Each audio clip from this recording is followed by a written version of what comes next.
என்னென்னலாம் இருக்குது அப்படிங்கிறத பார்க்கலாம். ஃபஸ்ட்டு பார்க்குறது வாழை மரம் பார்த்திங்கன்னா வீட்டுக்கு சைடில் இருக்குதுங்க.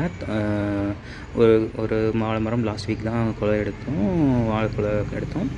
பார்த்திங்கன்னா இப்போ இன்னொரு மரத்தில் பழங்கள் இருக்குது. அடுத்து பார்க்குறது நெல்லி, அப்புறம் மாதுளை, கத்திரிக்காய். இப்போ கத்திரிக்காய் செடி தாங்க பார்த்துட்ருக்கோம். இன்றைக்கி கத்திரிக்காய் ஒரு 4-5 கத்திரிக்காய் எடுக்கலாம் அப்படின்னு சொல்லி பார்த்துட்ருக்கோங்க.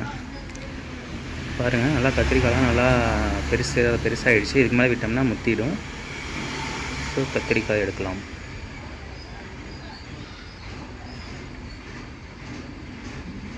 கத்திரிக்காய் செடி அப்பப்போ நமக்கு காய் கொடுத்துக்கிட்டே தாங்க இருக்குது.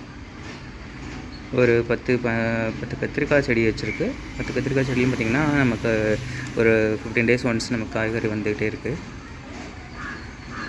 இந்த மாதிரி தோட்டத்துலேருந்து காய்கறி பறித்து ஃப்ரெஷ்ஷாக சமைச்சு